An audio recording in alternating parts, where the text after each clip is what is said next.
마태복음 14장 11절로 15절까지 마태복음 14장 11절로 15절까지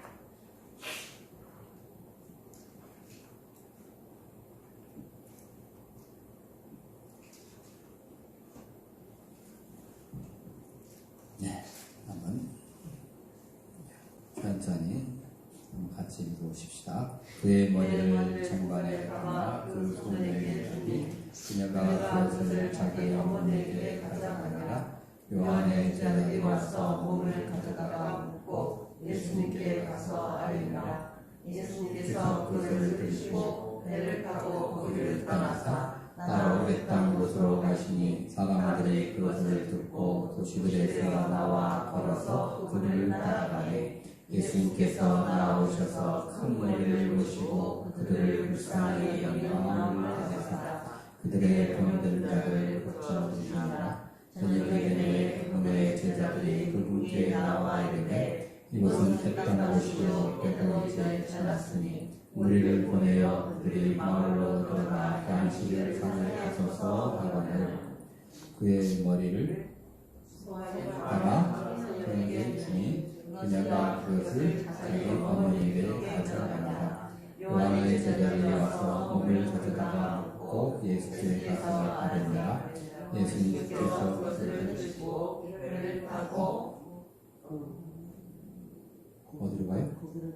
거기를 떠나서 따로 애딴 곳으로 가시니 사람들이 그것을 듣고 도시들에서 나와 걸어서 그분을 따라가며 예수님께서 나오셔서 그들을 보시고 그들을 불쌍히 여기는 마음을 가지사 저녁이 되매 그의 제자들이 그분께 나와 이르되 이것은 fes당 곳이요 이제 지났으니 우리를 보내어 그들이 마을로 들어가 양식을 사게 하소서 하거늘 그의 머리를 장발에 감아 그 소녀에게 주니 그녀가 그것을 자기 어머니에게 가져가니라.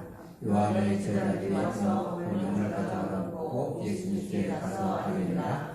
예수님께서 그것을 들으시고 배를 타고 거기를 떠나서 따로 외딴 곳으로 가시니 사람들이 그것을 듣고 도시부에서 나와 걸어서 그분을 따라가며 예수님께서 나오셔서 큰 무리를 보시고 그들을 불쌍히 여기는 마음을 가지사 그들의 병든 자를 고쳐주시니라. 저녁이 되매 그분의 제자들이 그분께 나와 이르되 이곳은 외딴 곳이요 때도 이제 지났으니 우리를 보내어 그들이 마을로 들어가 양식을 사게 하소서 하거늘 그의 머리를 장관에 감아 그 소녀에게 주니 그녀가 그것을 자기 어머니에게로 가져가니라.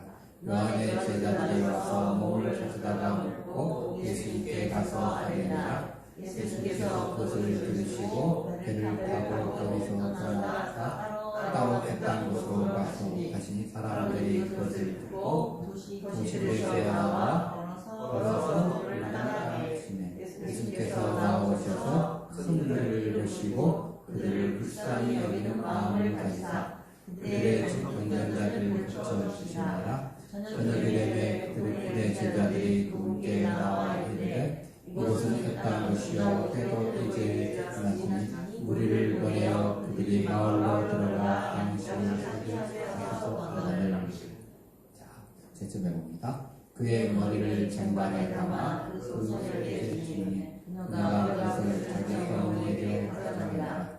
요한의 제자들이 와서 몸을 가져다가 묻고 예수님께 가서 아뢰니라. 예수님께서 그것을 들으시고 배를 타고 거기를 떠나사 따로 외딴 곳으로 가시니 사람들이 그것을 듣고 도시에서 나와 걸어서 그를 따라가니 예수님께서 나오셔서 큰 무리를 보시고 그들을 불쌍히 여기는 마음을 가지사 그들의 병든 자를 고쳐주시니라. 저녁이 되매 그분의 제자들이 그분께 나와 이르되 이곳은 fes당 곳이요 때도 이제 지났으니 우리를 보내어 그들이 마을로 들어가 양식을 사게 하소서 하거늘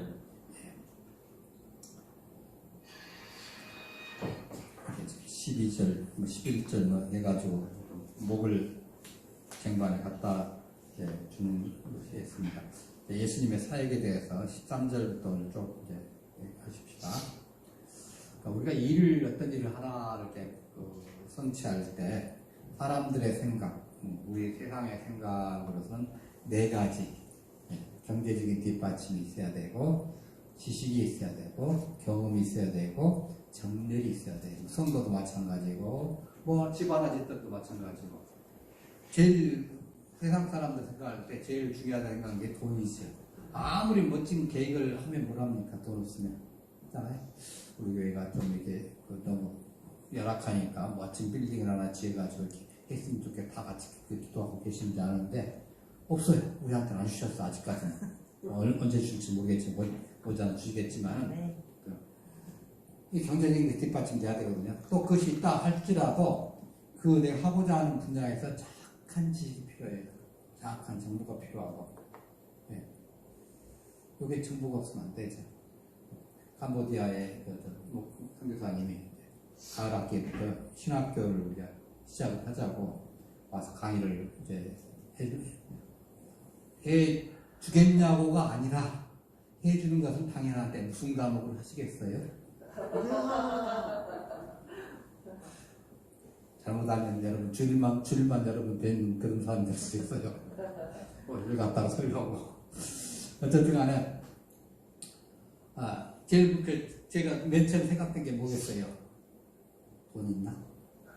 당장 교실이 있어야 되고 우리나라처럼 자기 돈 내고 신학교 가고 안 올 동네인데 다 거기 와가지고 먹여주고 재워주고 다 쉽게 말하면 먹여주고 재워주고 책 주고 뭐 주고 다 해줘야 되는데 돈이 어디가 있지?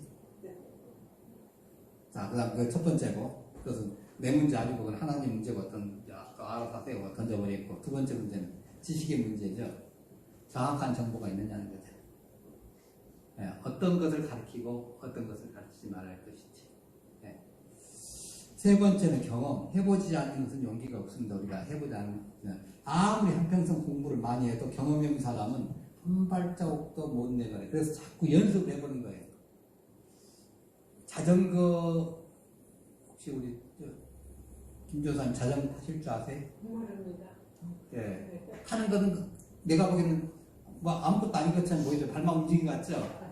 예. 아무리 이론으로 해도 필요 없습니다. 그거 타고서 무릎이 몇 번 깨지고 나서야 그거 합니다. 무섭습니다. 예. 그래서 무릎 몇 번 깨져야 돼요. 이론으로는 안 됩니다. 이건. 예. 수영이라든가 이런 것들은 멋지죠. 이론 멋지게 할 수 있어요. 근데 안 돼요. 이론으로. 경험이 필요한 거예요. 예. 책상에서 아무 이론을 해도 필요 없어. 경험이 필요해요. 그래서 이제 훈련을 시키는 거예요. 자꾸. 조금만 훈련시키고. 이번에 의학공원업에서도 의대정 2,000명 늘린다고 하니까 교수들이 못된 반발하는 거예요. 그거 실습 어떻게 시키냐는 거예요. 이론은 할 수 있어요. 몇백 명, 몇천 명 다 모아놓고도 강의를 하면 돼요. 유튜브 보고 해라. 얼마든지 돼요. 녹화해놓고. 실습 어떻게 해요? 시체 놓고 해부해봐야 되는데, 지금도 뭐 열 몇 명에서 많은 20명 같이 했는데, 20명이 동시에 한 사람 시체에 달라붙어가지고 해부한다 해서 칩시다. 제대로 되겠습니까?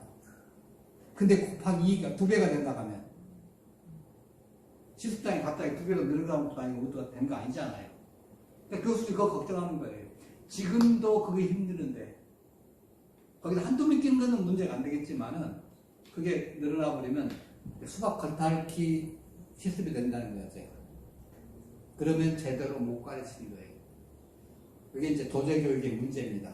도제교육이라는 것은 한 사람에서 스승으로부터 모든 것을 배우는 사람들이거든요.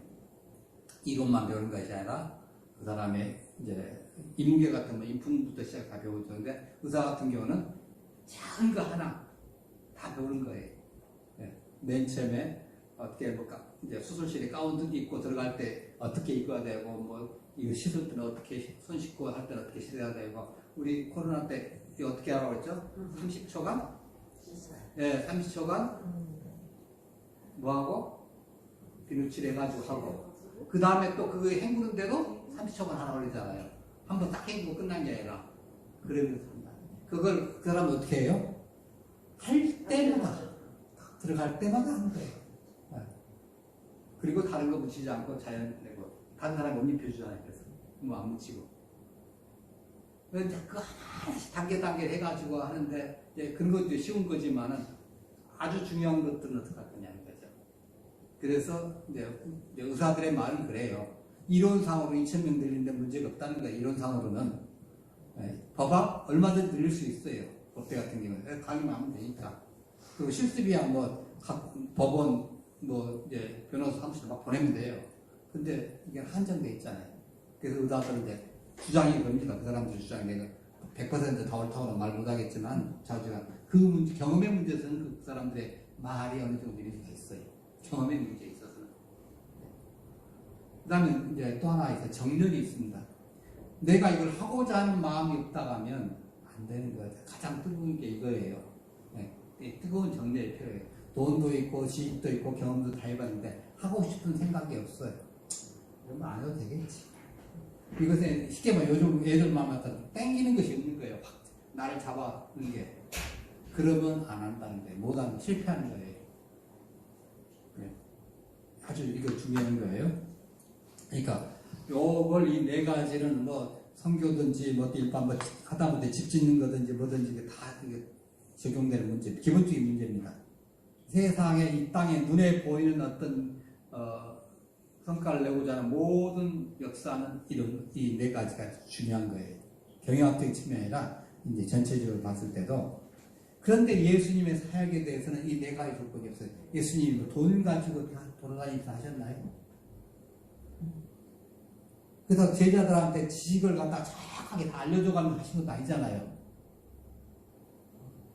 갈릴리 바다에서 이제 물에 빠져 죽게 생기니까 제자들이 주여 우리 죽겠습니다 건져주세요 할 때 야 이 물에 빠지는 게 거기에서 너네들이 어떻게 해서 살 것이라는 지식은 한마디 안 했잖아요. 오히려 왜 믿음이 없는 자가 오히려 꾸짖으시고 바다에서 한잔하고 한마디 딱 하니까 딱 끝났잖아요. 거기에 대해서 이 기적이 어떻게 일어났고 뭐 했고 이런 얘기를 안 하셨어요. 왜 기적이 이렇게 성취가 되는 거 얘기를 안 하신 거예요. 근데 제자들은 정확한 명부가 없죠. 그러니까 답답해서 맨날 자연계의 법칙을 넘어가는 데 대해서는 맨날 불안해 떨고 막 그랬다. 이게 인생이에요. 제자들의 문제가 아니고 우리들의 문제죠. 네. 자연계의 법칙만 넘어가 버리면 우리는 힘들어요. 자, 그렇다고 해서 예수님은 지금 경험해 본 거 가지고 이 땅에 와서 사역하신 거 아니잖아요. 십자가를 경험해 보시고 와서 십자가 시신 거 아니란 말이에요. 한 번도 경험하지 않는 것 같아요. 리허설 없이 와서 하시는 거예요. 네. 그렇다고 해서 이거에 대한 재미가 있어가지고 하신 거 아닌 것 같아요.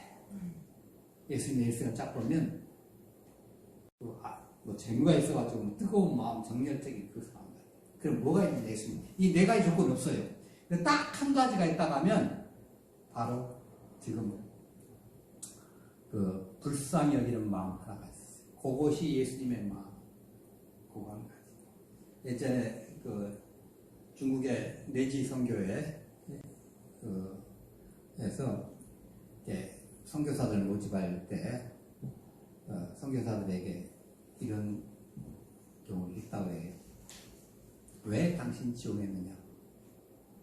그래서 이 지원을 하기 위해서 뭐 했느냐? 뭐 이런 것들 자꾸 이제 테스트하면서 물어봤다고 해요. 이런저런 했는데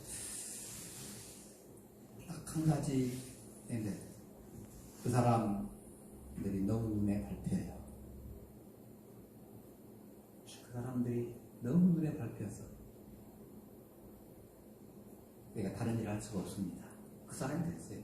그렇게 이제 답변한 사람이 다른 사람 중국어를 유창하게 하고 이걸 이제 준비하고 몇 년 동안 기도하고 막 다 떨어지고 중국 사람들이 너무 눈에 밟힙니다. 너무 불쌍해요. 그 오지에 있는 사람들 복음을 일평생 듣지 못하고 도시에 있는 사람들은 뭐 하다못해 좀 문명 혜택이라도 받기로 했는데 혜택도 못 받고 일평생 나와서 짐승처럼 노예처럼 일하다가 죽어가면서 복음도 듣지 못하고 가버리는 그 불쌍한 겁니다. 너무 불쌍해요. 그게 눈에 밟혀서 자기는 다른 직업을 가질 수가 없습니다. 예수님께서 지금 가진 마음이 그거예요. 여기서 기적이 일어난 거죠. 우리는 보통 환경을 생각하고 경제를 생각하고 지식을 생각하려고 해요. 왜? 정상적입니다. 세상 살아가는 데 있어서 정상적인데 예수님의 방법에서는 아니에요. 병자, 배고픈 사람들, 이 사람들 불쌍히 여겨주는 거예요. 그러니까 예수님의 말씀에 심취해가지고 배가 고플 때까지 정치하는 배는 좀 터서 고파지면서 꼬록 소리도 나기도 하지만 너무 말씀이 좋으니까 그 말씀 가운데 앉아있는 거예요. 그래서 예수님께서 어디 갔으면 이런 말을 해요. 야, 이 사람들 집에 오랬다. 돌아가다가 기진해서 쓰러지겠다. 요즘 같은 앰뷸런스라도 있지만 그때 앰뷸런스도 없잖아요. 그래서 기적을 베푸신 것이 바로 이 본문의 얘기입니다. 사랑이라는 게요. 이 수평적인 사랑을 지금 예수님께서 해주시는 거예요. 네, 여기서. 물론 위에서 내리는 거죠. 존경은 뭐예요? 높은 데 있는 사람을 사랑하는 것. 이게 존경이죠, 보통. 네. 궁율은 높은 데서 아래로 보면서 이제 하는 수직적인 사람. 불쌍히 여기는 거죠. 예수님이 이게 있어요. 근데 이 궁율을 갖다가 하실 때 같이 눈높이를 낮춰가지고 인간 돼서 지금 베푸시는 거예요. 네. 근데 이 궁율이라는 게 뭐냐면요. 돌아올 대가를 생각을 하지 않아요. 저 사람 내가 이거 베풀어 봤자 나한테 뭔가 올 거라고 생각을 아예 안 하는 게 궁율이에요. 오히려 이런 것이 천국의 상이 큽니다. 이 궁율. 왜? 내가 줬는데 나한테 감사하다는 소리도 못할 정도, 감사의 생각도 못하는 사람들한테 뭔가를 줬다. 근데 자주 그 사람이 꼭 필요한 거였어요. 그게 줘서 해결했어요. 근데 나는 하나님 이렇게 돕게 해줘서 감사합니다. 감사하잖아. 내가 하나님께 감사해요. 근데 그 사람은 나한테 대해서 감사할 줄 몰라. 정신적인 문제가 있어서. 하나님 그때 그 상을 높이시는 거예요. 그 상을. 네. 그게 긍휼입니다. 하여튼 정열도 있고 사랑도 있고 이 가슴이 움직여야 일이 해결되는 거거든요. 네, 뜨거운 마음이 있을 때 예수님께서 사람들을 볼 때 바로 이 마음을 가지고 있는 거예요. 저러다가 정말 불쌍하게 이 땅에 태어나서 계속 어떻게 보면 바닥 인생, 하층 인생, 네, 하층 인생 그런 사람들이 죽을 때까지 그러는데 복음도 못 듣고 죽어간다 생각하면 어떡하세요? 얼마나 억울해요? 무척 억울하죠. 이 땅에서 뭐 갑질 한 번도 못 해보고 살아가는 사람인데 얼마나 억울해요? 그 사람들을 불쌍히 여기십니다. 자, 그래서 13절에 보니까요. 예수님께서 들으시고 배를 타고 떠나서 따가 빈들에 가시니 무리가 듣고 여러 고을에서부터 걸어서 쫓아갑니다. 이 들었다는 말 요한에 처형에 가는 소식은 이제 지나간 거고 예수님의 권능에 가는 소문이 신하들에 의해서 헤롯에게 보고되었을 겁니다. 근데 헤롯이 뭐라고 했냐면 그를 다시 살아난 세례 요한으로 생각을 하기 시작했다는 거예요. 예수님의 능력이 막 이제 대단하게 나오니까. 예. 그러니까 요한의 죽음에 관한 것들 이제 헤롯은 막 맴돌 거 아니에요? 예. 누구만 생각하면 예수님만 생각하면 예수님에 대한 복음만 오면 요한을 어떻게 죽였지, 자기가? 이건 비겁하게 죽였고, 이건 인도적인 거 아닌, 누가 봐도 비난받을 만한 그런 모습으로 죽였고, 이게 정도가 아니에요. 공의롭지 않아요. 공정하지 않아요. 그런 모습으로 죽였어요. 공정하게 재판을 거쳐서 진짜 모든 사람이 거쳐서 이건 사형이다 생각했을 때 죽였다면 아무 문제가 없을 텐데, 어떤 사람한테 내놔도 죽을 이유가 없었어요. 그걸 죽여놨어요. 마음 힘든 거죠. 예. 왜냐하면 예수님하고 너무나 다 같은 소리 하고 있으니까. 지금 너무 힘든 거예요. 예.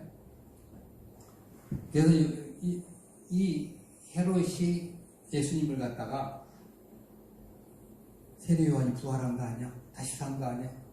이렇게 겁을 먹기 시작했다는 소리가 지금 예수님한테 들려온 거예요. 네, 그때 이제 빈들에 따로 가신 예수님께서 세례 요한이 죽은 후에 헤롯이 이번에는 자기에 대해서 주목하고 있다는 걸 이제 아셨잖아요.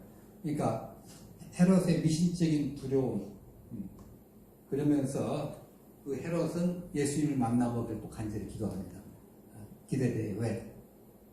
혹시 나를 향한 복수의 것이 칼날이 지는가? 그 얼마나 무섭겠어요. 그러니까 복수열전으로 만나는 것은 아니지만은, 만나기 원하는 건 아니지만은, 혹시 예수님이 복수의 칼날을 품고서 지금 이 땅에 지금 머물거리는가? 그거 지금 헤롯으로서는 그게 가장 큰 거잖아요. 헤롯으로서는. 그게 걱정이죠. 어떻게 보면. 예, 그게 걱정이에요. 그런 두려움. 자, 이걸 이제 예수님이 아시는 거예요. 예. 그래서 헤롯의 간할증을 떠나버래. 아예. 거기에 있으면 보나마나 오라가라 또 할 수 있으니까 그 동네를 떠나버리면 어떻게 할 거예요? 다른 나라 가버리면. 오라가라 못 하잖아요. 예. 이번에 호주 대사로 가신 분에 대해서 다른 나라 가보니까 당장 오라가라 소리 좀 하기 힘들어지잖아요. 예. 그런 거예요. 자주가 예수님께서 이렇게 가나안 지역을 떠나가지고 배를 타고 베세다 강야로 이제 가셨습니다. 그러니까 이때부터 예수님의 사역은 이제 제자들을 염두에 두고서 그 제자들을 훈련하기 위한 것이 많은 사람들에게 복음을 전가지고 대형 집회를 하기보다는 훈련하기 위한 것이에요. 그냥 마지막 코스가 어떻게 해요? 십자가의 길이죠. 골고다의 길이죠. 예.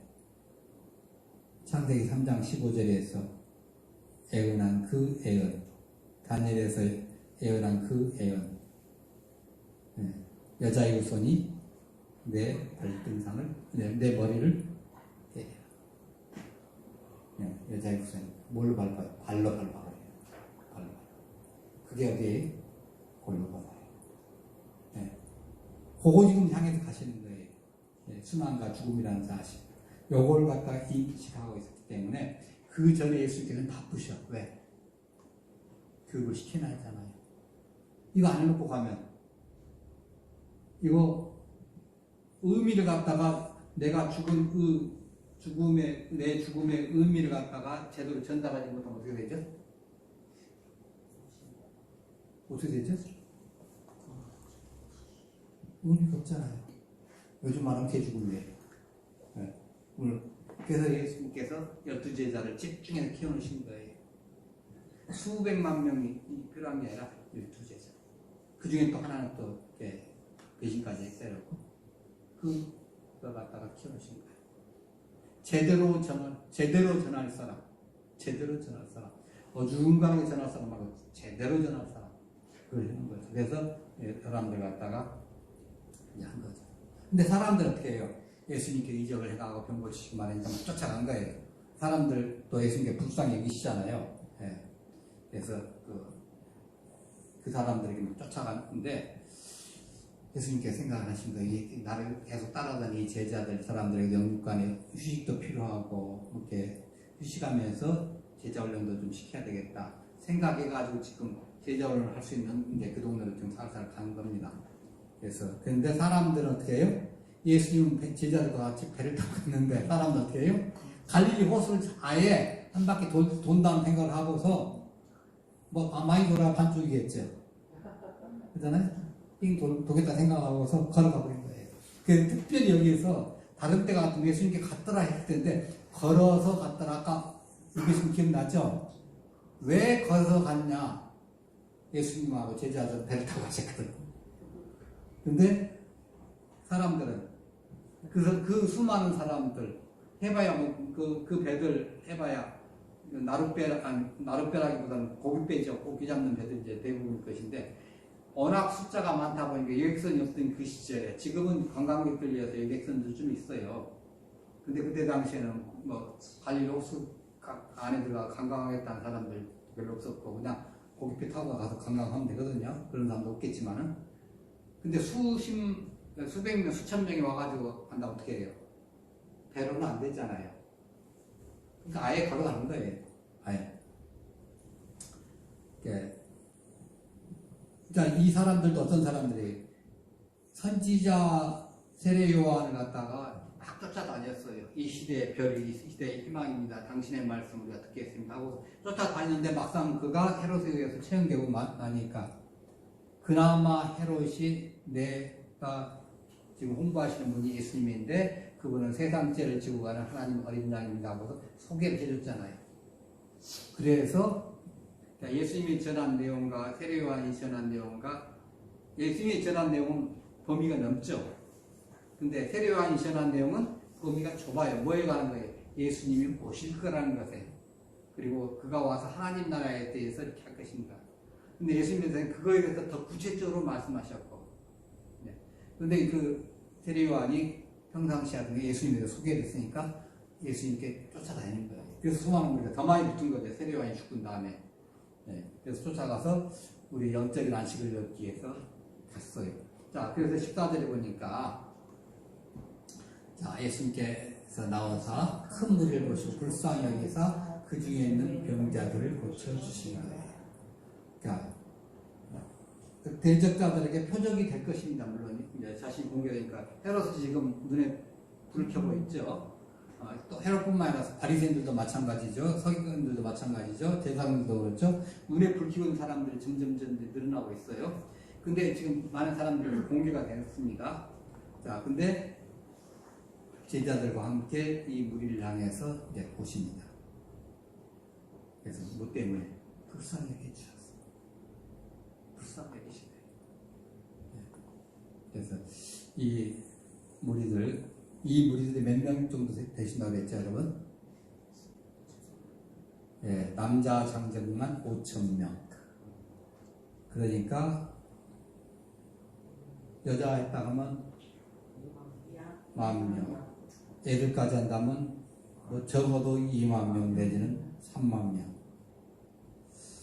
여러분, 지금도 30,000명이 배를 먹는 것을 포기하고 식음을 정피하고 예수님 말씀에 지금 귀를 기울여 말씀을 듣고 있어요. 근데 그 눈빛들 보니까 너무너무 간절한 거예요. 너무너무 간절해요. 예수께 불쌍히 계시는 거예요. 그래서 그 중에서 아픈 사람들 나오라고 하고 다 고쳐주시잖아요. 네. 이 불쌍하다는 것은 뭐냐면 전번에 말씀드렸죠. 애가 한 잔 끓는다는 거죠. 심장을 도려내는 그 마음, 너무 불쌍한 거예요. 원래 하나님께서 이렇게 병들고 아프고 힘들게 살라고 우리를 창조해 놓으신 게 아니잖아요. 건강하고 아주 영생하도록 만들어 놨는데 우리가 그냥 죄를 지어가지고 이렇게 돼버린 거 아닙니까? 예. 그래서 너무 불쌍한 거예요. 그래서 인간에 대한 고민. 근데 거기다가 또 사람들 어떻게 해요? 인간들 욕심이 많아가지고 권력을 가지고 재산을 가지고 뭘 가진 사람들은 갑질하잖아요. 예나 지금이나.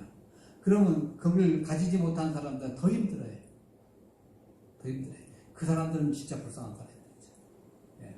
한 번도 갑의 입장에 서보지 못하고 의리나 병, 정, 그 입장에 바닥 인생, 밑바닥 없어요.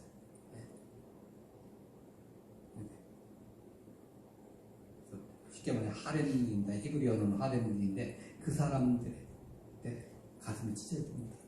창조하신 분의 입장에서 듣잖아요. 부모 입장에서 자식을 그렇게 어릴 때 애지중지에 다 키워놨는데 막상 한 20년 동안 해외 나가서 살려고 하고 나서 20년 후에 가다 보니까 거리에 밑바닥 인생으로 살고 있어요. 여러분 부모 입장에서 그 자식을 보는 순간 어떻게 되겠어요? 기분이 결단코 안 좋죠. 기분이 조금이라도 좋다 하면 이제 이상한 엄마, 이상한 아빠 가슴이 찢어져. 차라리 내가 가서 좋다 생각하면 말이지. 그거 한번 생각해. 창조주가 만드는 그 마음으로 지금 보시는 거예요. 이 긍휼이라는 것은. 예. 그 마음으로 이 제자들을 교육하러 갔는데 수많은 무리가 걸어서 거기 멀리까지 온 거예요. 마음이 허해요.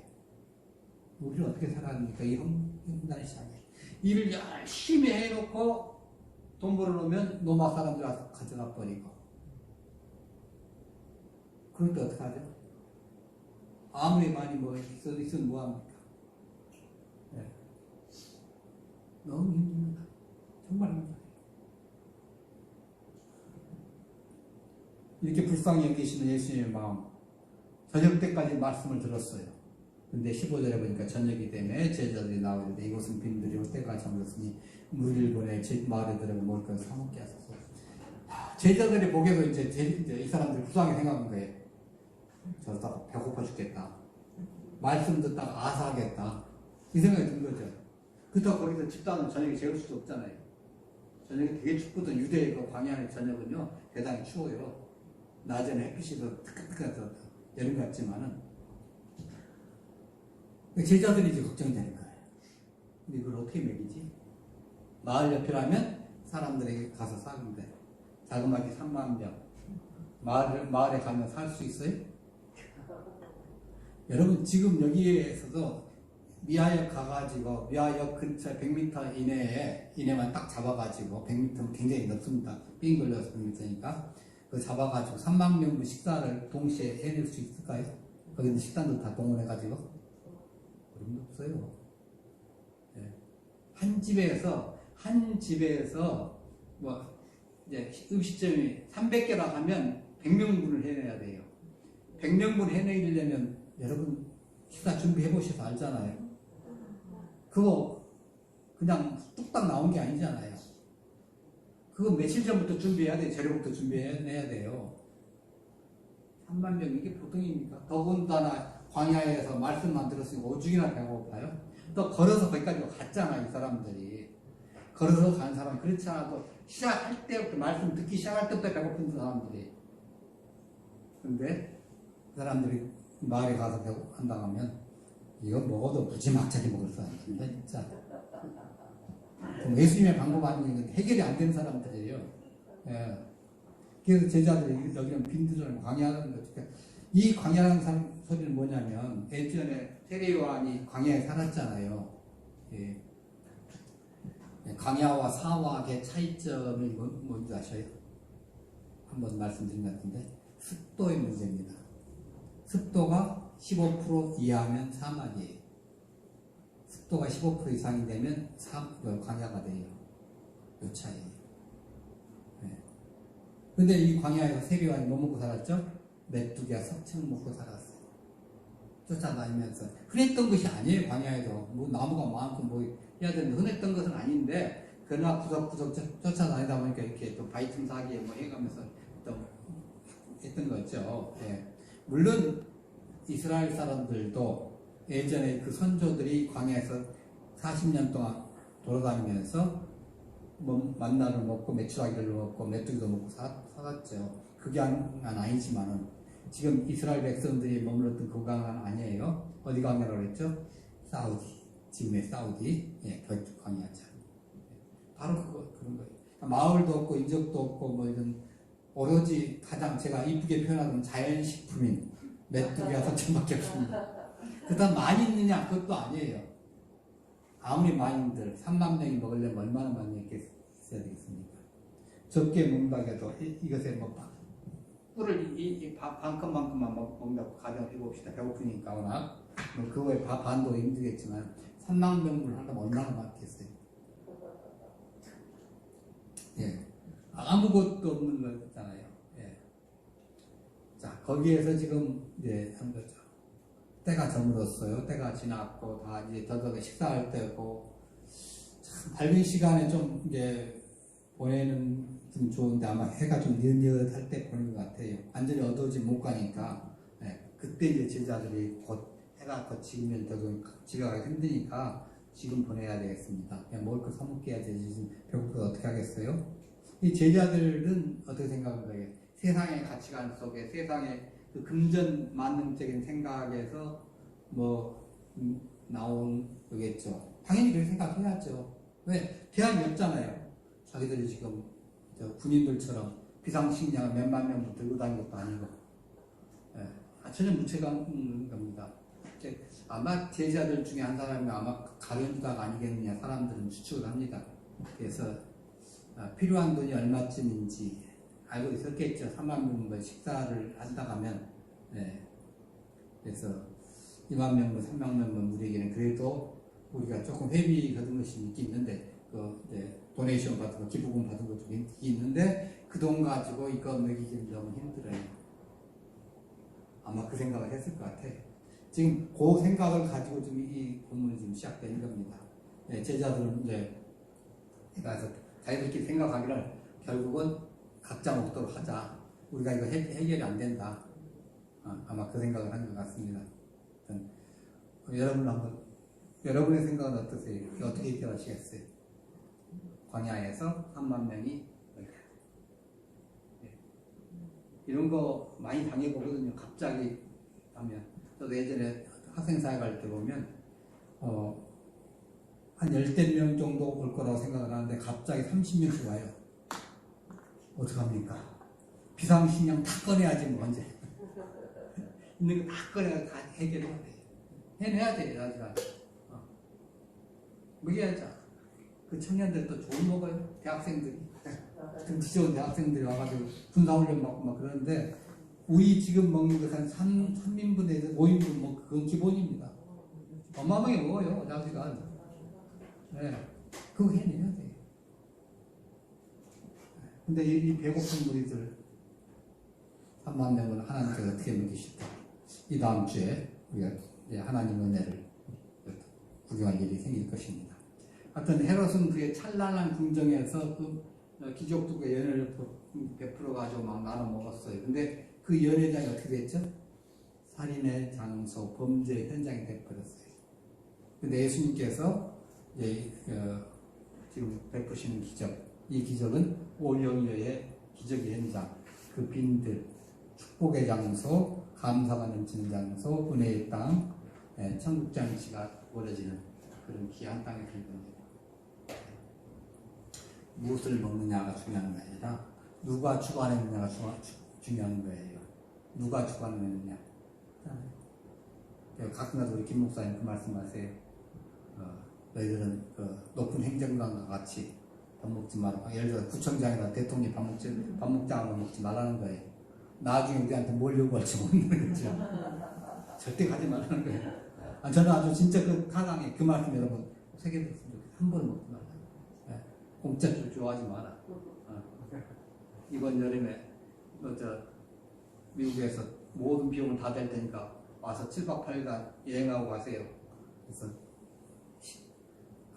응답도 안 했어요. 오고 간다 소리도 안 해놨더니 내년에는 꼭 오세요. 내년에 일어났습니다. 자기들이 그거 가서 나중에 무슨 소리 들으려고 이잖아요. 네. 내가 가서 차라리 가서 7박 8일 봉사하러 오라면 가요. 설교하러 오라면 가죠. 붕인도 하는 오케이. 근데 가서 구경하라. 너 안 가는 거야. 내 돈 들고 가야지. 그러잖아요. 내 돈 들고 가야지. 왜 남의 돈 들고 갔어? 그 사람들은 뭐 하려고? 그거 뭔가 다 있어요. 네, 맞아요. 독이 절대 그 바라면 안 됩니다. 내가 베풀면 베풀었지 그 생각하면 안 됩니다. 저희들도 예전에 그 거지 순례를 많이 다녀봤거든요. 그때 이제 돌아가신 김중호 목사님 늘 그래요. 거지처럼 얻어먹을 생각도 하지 말고 그냥 굶고 다니면서 해라. 그러면서 주면 먹어라. 그러나 처음부터 가서 얻어먹을 생각 하지 마라. 이걸 이제 그렇게 얘기를 하셔요. 실질적으로 이제 트레이닝을 하실 때는 굶을 각오해라. 금식할 생각을 하고 다니라. 너희들 하면서. 자, 하나님께서 우리에게 주신 이 은혜를 한번 생각을 해보시고 다음 주에 또 계속하겠습니다. 예수님의 말씀하신 예수님의 긍휼하심, 하나님의 긍휼하심 때문에 오늘 우리가 있습니다. 또 우리가 이 예수님의 긍휼하심, 하나님 우리를 긍휼하게 여겨주셔서 우리를 구원하시고 이 땅에서 살아가도록 하셨으니까 이 긍휼을 우리의 삶으로 전해줘야 돼. 이것이 우리의 사명입니다. 이거 잘 감당하게 해주옵소서. 이것이 우리의 기도 제목입니다. 찬양하시겠습니다.